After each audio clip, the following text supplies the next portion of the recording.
또 이제 올해 2021년 또 바뀌는 세법이 또 상당히 또 많이 여러 항목에서 이제 나타나고 있는데 이 중에서 가장 반드시 알아둬야 할 내용이 있다면 어떤 게 있을까요? 세법을 제가 20년 동안 책을 쓰고 이제 연구도 하고 있잖아요.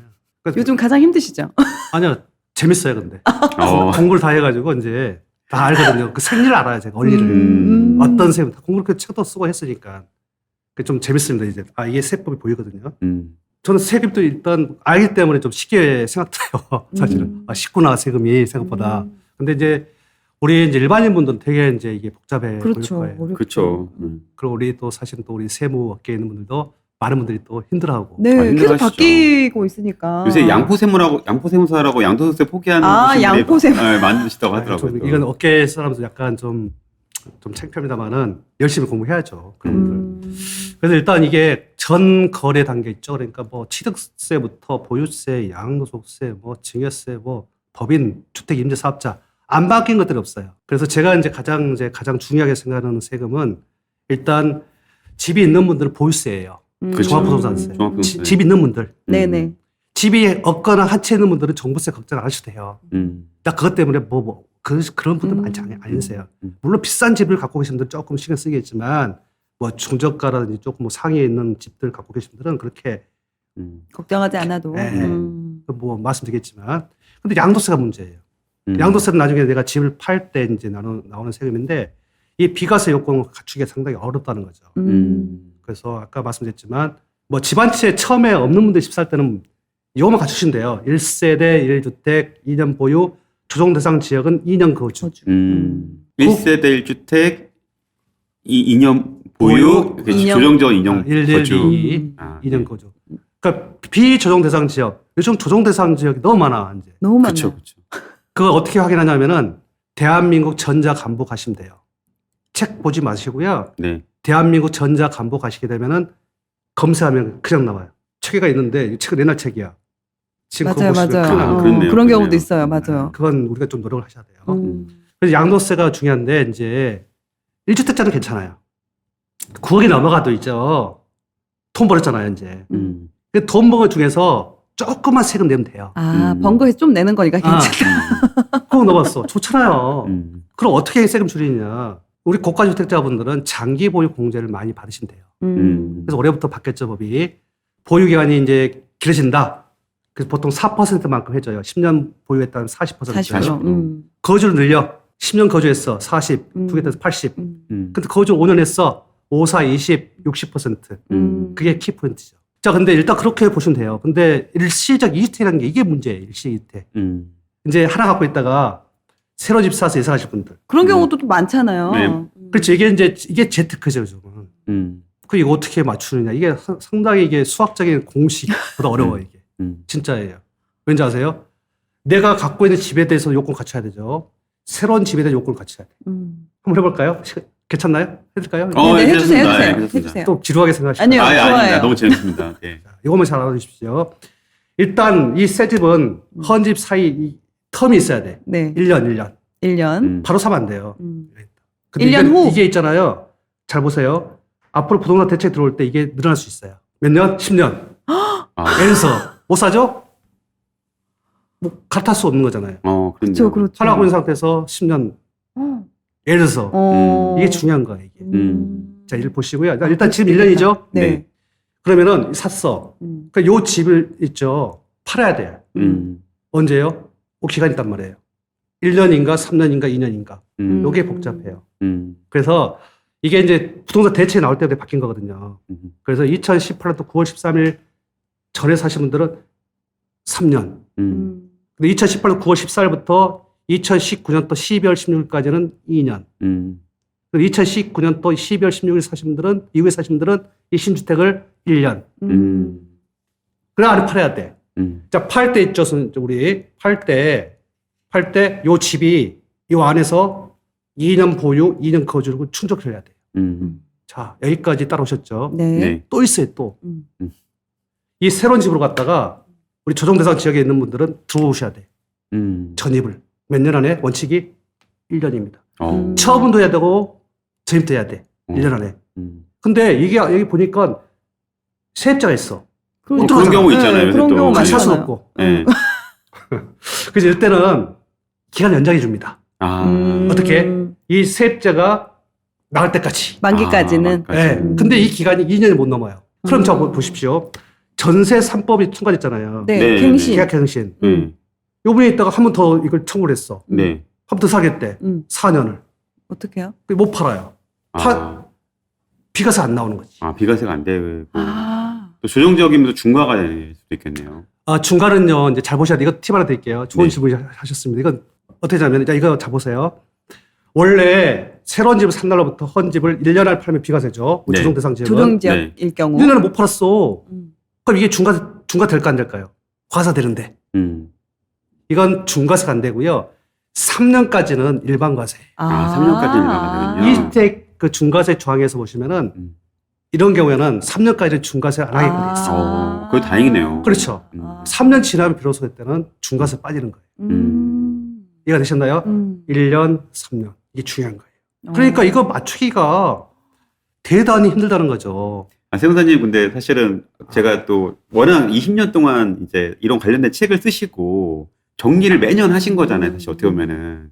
이렇게 복잡한 적이 있었나요, 사실은? 복잡한 게 네. 없었죠. 그러니까 제가 중개사분들 대상으로 강의를 한 적이 있었어요. 네. 요즘 강의가 뚝 끊겼어. 사실 몇 번 뭐 있긴 있는데 네. 좀 그렇잖아요. 네. 작년 초에 이제 공인중개사분들 대상으로 한 150명 하고 강의를 했었는데 그 중개사님이 하신 말씀이 세무사님 이 세금은 부동산 세금 우리가 더 잘 알아요. 아주 쉬웠다는 거죠. 그전에는. 그랬더니 이거 정책이 나오면서 힘들어졌어요. 왜냐하면은 2017년도 파리 대책. 맞아요. 그때부터 이제 이게 시작했죠. 시작된 거죠. 그 다음에 2018년 9월 13일 주택임대사업자분들 세제 축소. 그리고 2019년도 12월 16일 대책. 근데 2019년도 2월 11일 날 주택임대사업자분들 세제 소득세법 시행이 개정돼가지고 강화된 것도 있고. 그 다음에 이제 아시다시피 이제 2020년 7월 11일 날 710 대책. 쭉 보면은 이게 뭐가 문제냐면은 대출은 상당히 쉬워요. 왜냐면은 현재 걸 가지고 적용하면 되거든요. 이 세법은 근데 옛날 게 살아있는 거예요, 지금. 크게 엎어지는 거예요, 또.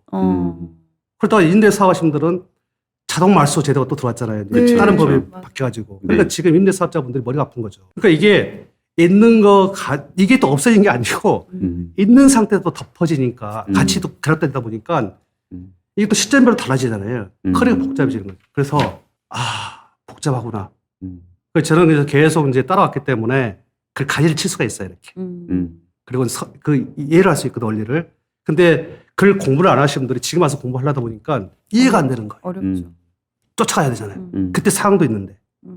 그래서 상당히 복잡하다. 아니, 제가 세무사님 책을 좋아하는 게 가독성이 좋아요. 네. 사실 세금 책은 되게 어렵거든요. 네. 세금 일반 책은 너무 어려운데 세무사님 책은 그래도 되게 좀 사례도 좀 많이 넣으시고 맞아요. 하셔가지고 예. 가독성이 되게 좋더라고요. 네, 감사합니다. 근데 제가 책을 쓸 때는요, 제가 아는 지식을 자랑하려고 하는 게 아니고 처음부터 독자들 속으로 들어가거든요. 독자 입장에서 쉽게. 그래서 조금 제가 그런 관점에서 이제 이해가 안 되면 또 못 쓴 거잖아요. 그렇죠. 가급적 그런 분들 입장에서 그렇게 해서 좀 쓰는 편이에요. 그래서 조금 약간, 네, 좀 쉽게 좀 익히죠. 왜냐하면 일반적인 독자는 사실 저 같은 경우도 이거를 부동산을 오랫동안 해왔지만 투자를 세금이 너무 어려워요. 용어 자체도 너무 어렵고 기본적인 것도. 네. 그리고 또 그나마 이제 세무사님께서 계속 꾸준히 써준 책을 저는 거의 이제 매년 샀었거든요. 감사합니다. 그렇게 하면서 이제 연결 왜냐면 독자. 바뀌잖아요. 세법이 바뀌니까 작년 게 필요가 없는 거예요. 맞아요. 새로 안 네, 사면은. 맞아요. 네. 근데 이걸 놓치면은 이제 나중에 이게 되게 큰 돈으로 돌아오더라고요. 내 재산에 그런 그러니까요. 손실이 네. 나타나니까. 그래서 이제 매년 이렇게 보고 있는데 그래도 편하게 잘 써주셔가지고 근데 이게 너무 어려워서 사실은 이게 들어도 잘 모르겠더라고요. 그러니까요. 이게 참 책을 제가 쓰긴 쓰지만 안 쓸 수도 없고 또 쓸 수밖에 없는 상인데 이거 참 공부하시는 분들 그래서 이게 어려우실 거예요 아마. 한 번 보고는 이해가 안 되고. 한 번 보면 이해 안 돼요. 제가 봤을 때 한 3번 정도 보시고요. 이렇게 그리고 내 상황이 이게 맞아야 딱 그 부분이 제대로 이해가 돼요. 맞아요. 내가 적용이 안 되는 사례 같은 경우는 별로 관심도 없고. 네. 저도 이제 이런 말씀 드려서 뭐하지만 카페를 운영하고 있는데 저는 그걸 읽으시고 이제 그래서 카페를 개설한 건데 그래서 거기서 상담을 해드리고 막 사실 그렇습니다. 이게 어떤 내용을 가지고 법에 대한 내용 가지고 내 상을 맞추는 거거든요. 내 상황 똑같은 것들이 없어요. 맞아요, 맞아요.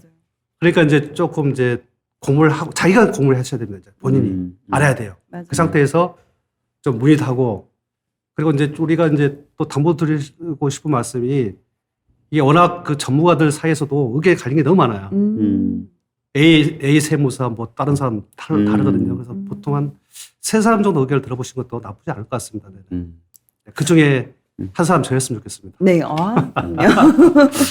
이 분야에 또 워낙에 오랫동안 다 계셨던 분이시고. 그럼 이제 또 취득세 개정 사항 중에서 보면 또 어떤 게 가장 큰 변화일까요? 제가 취득세는 이제 무주택자분들 집 살 때 뭐 조금 혜택도 있죠. 요즘 뭐 집 뭐 가격이 뭐 3만 개, 4만 개 이하면 또 세계 최초는 또 깎아주기도 하고. 근데 이제 집 한 채 처음 샀다 하신 분들은 1에서 3%밖에 안 돼요, 세율이. 6억짜리는 1%, 6억에서 9억 사이는 조금 이제 2% 정도 네. 샀다 갔다. 9억 넘으면 3%인데 문제는 이제 다주택자분들이 문제돼요. 집이 있는 경우가 그렇죠. 문제죠. 추가로 취득할 때. 그래서 일단 집 한 채 있는 상태에서 취득할 수도 있고 2채 상태에서 취득할 수 있잖아요. 그렇죠. 네. 또 지방에 있는 분 계시고 이게 세율이 약간 복잡한데 하여튼 지방에서 뭐 3채를 갖고 있는데 하나 샀다. 그다음에 서울에서 2채 갖고 있는데 한 채 샀다라면 세율이 12%예요. 그리고 갈아타시는 분 계시잖아요. 이런 분들은 네.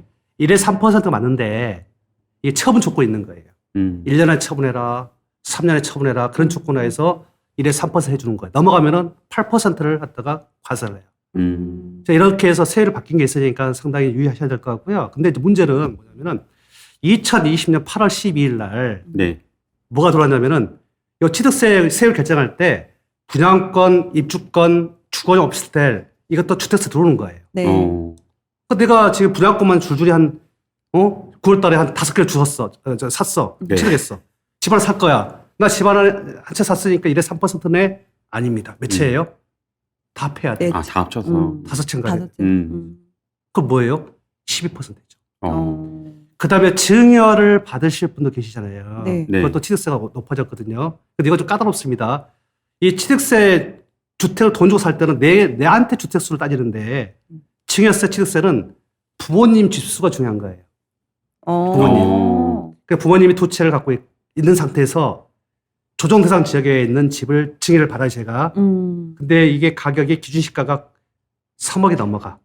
이때는 취득세가 12%예요. 아. 나는 무주택자지만 12%예요. 아, 부모님 아. 기준이군요, 취득은요. 그렇죠. 아, 이게 좀 안 증여는. 맞아요, 그렇죠. 원래 내 기준에 해야 되는데 부모님이 많으면 부모님 한 채 갖고 있다? 그건 중과세 관계 없는데 3.5%. 근데 부모님이 2채를 갖고 계세요. 그래서 내가 증여 받을 지역 그 주택이 조정대상 지역이 있어 3억짜리 넘어가. 이때는 12%. 근데 아까 말씀하신 것 중에 갈아타는 경우에도 그러면은 만약에 본인이 사실은 갈아탈 때 종전집을 팔 수 있으면 좋겠지만 사실 요새 같은 경우는 좀 애매한 게 임차인분이 거주하고 있는 경우에는 또 이제 잘 안 팔리잖아요, 보통. 근데 임차인분이 만약에 그 시기에 맞게 나가면 좋겠지만 못 나가면 두 번째 집을 처음에는 이제 아까 말했던 것처럼 4% 이하로 내다가 이제 나중에 혹시 이렇게 그 임차인이 그 집을 못 팔 경우에는 이제 중과가 나중에 또 취득세를 나중에 또 내는 경우가 생기는 건가요? 그렇죠.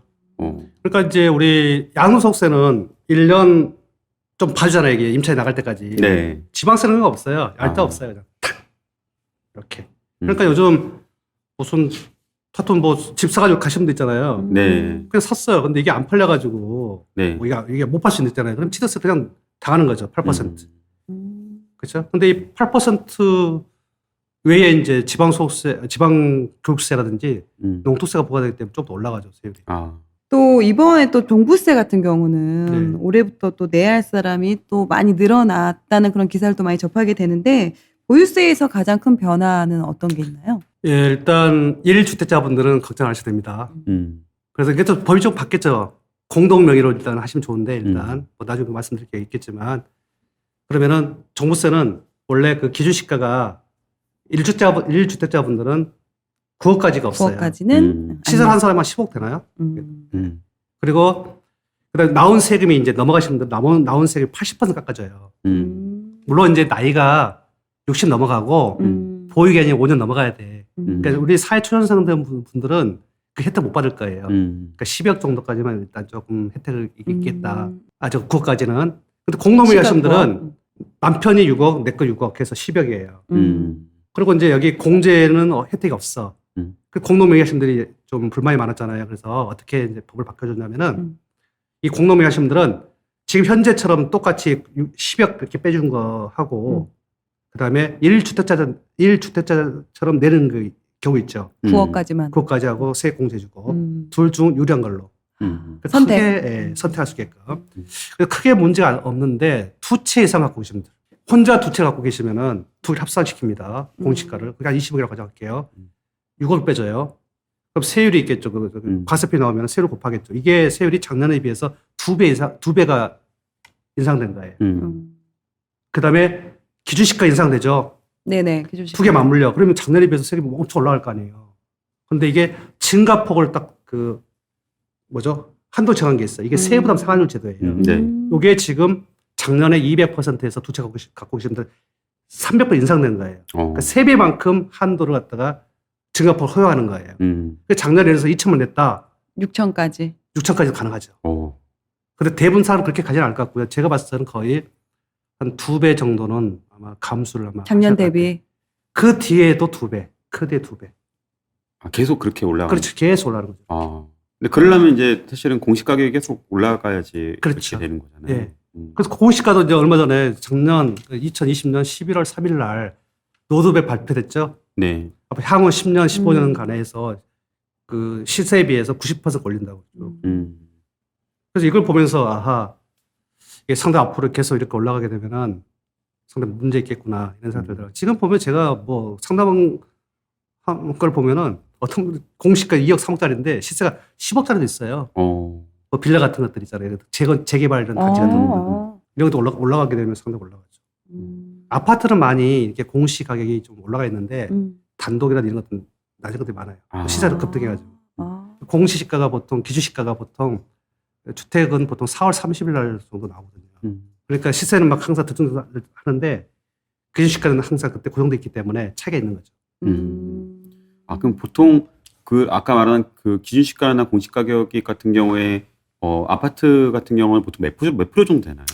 얼마 전까지는 70% 정도 됐어요. 70%. 제주도부터 해가지고 그 통계를 보면은. 근데 요즘은 예측이 안 되더라고요. 지금 오늘도 막 올라간 게 있죠. 집값이 많이 오르고. 시세가 오르고 있으니까. 그렇죠. 그러니까 어떤 것들은 40%, 50%짜리. 근데 너무 올라가 좋아하면 안 돼요.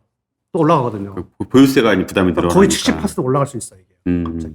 특히 실거주 하시는 분들 같은 경우는 이 집을 팔고 어딜 가는 게 아니고 그냥 사시는 분들 같은 경우에는 집값이 올라서 기분은 좋을지언정 또 그 부담을 또 기분은 좋지만 또 그러니까 부담을 해야 되니까. 집이 한 채 있는 분들은 문제 없어요. 근데 이 한 채 있는데 살고 있는데 조그만 걸 하나 갖고 있잖아요. 그럼 계셨어요.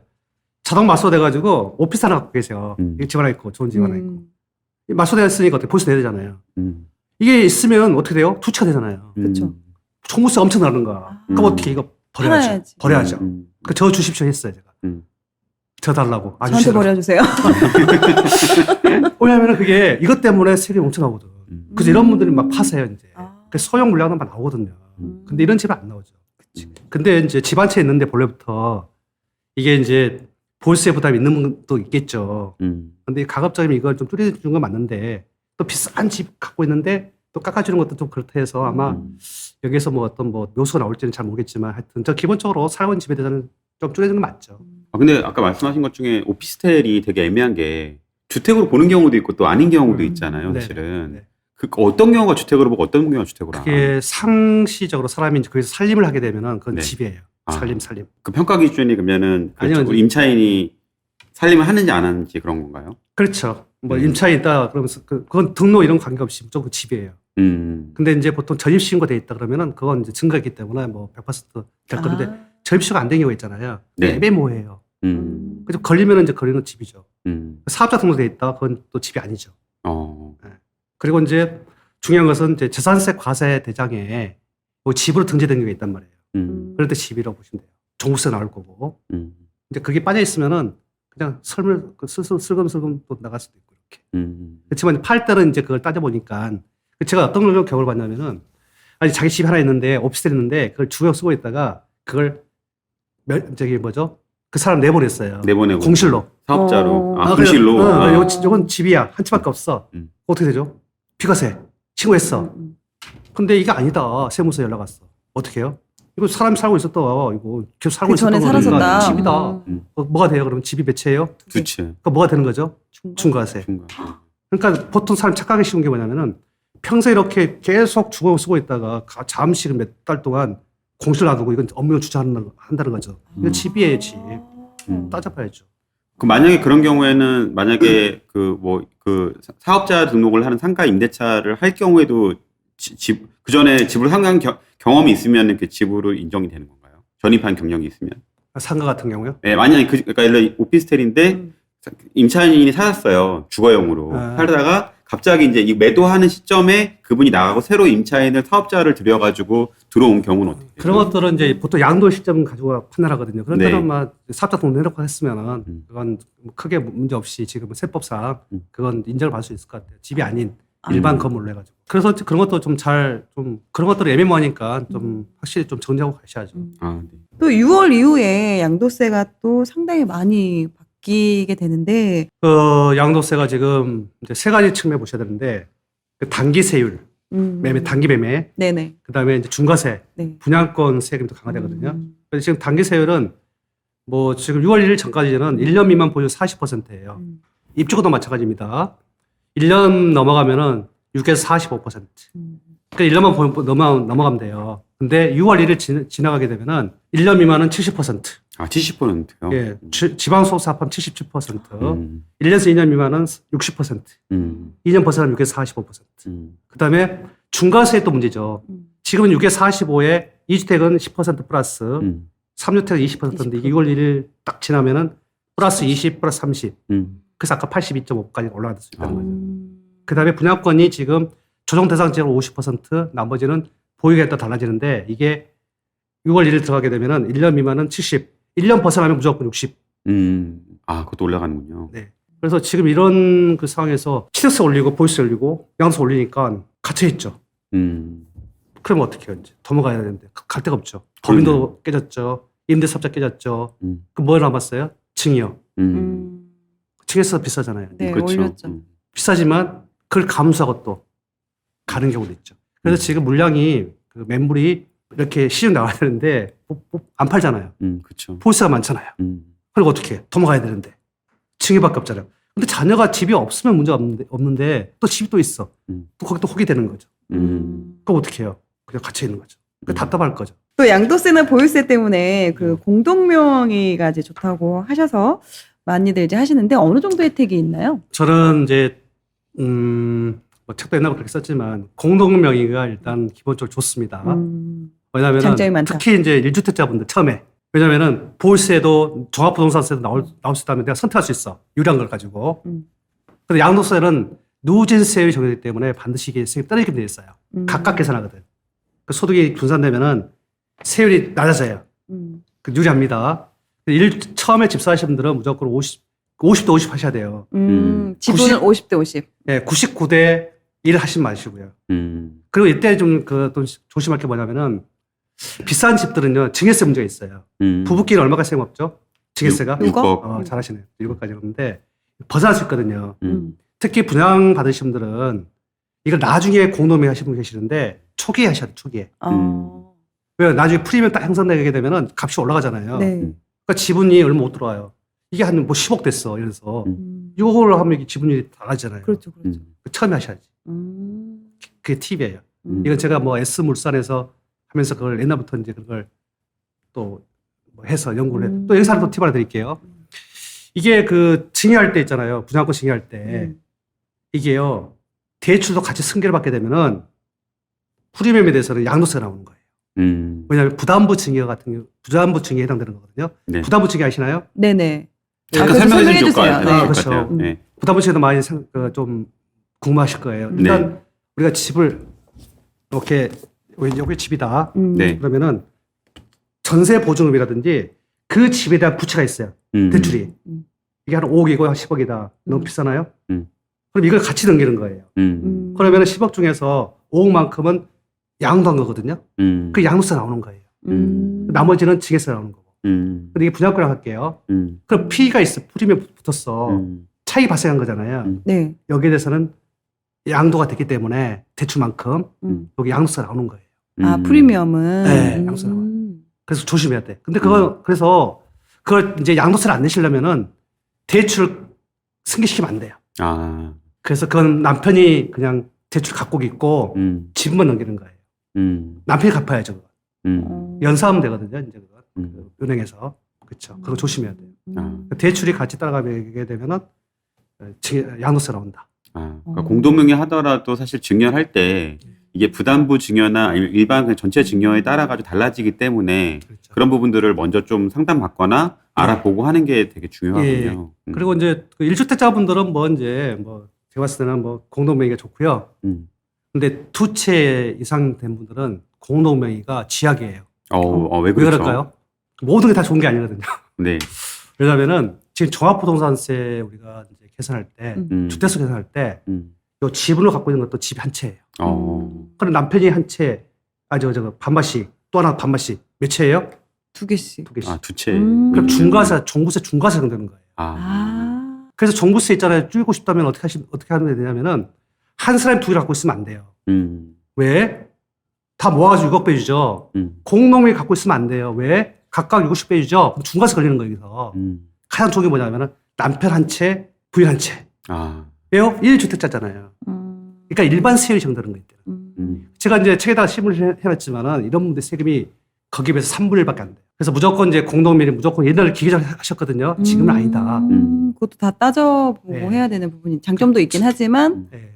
단점도 있다. 그리고 이제 99대 1 하지 마세요. 그럼 별로 효과 없어요. 5대 5.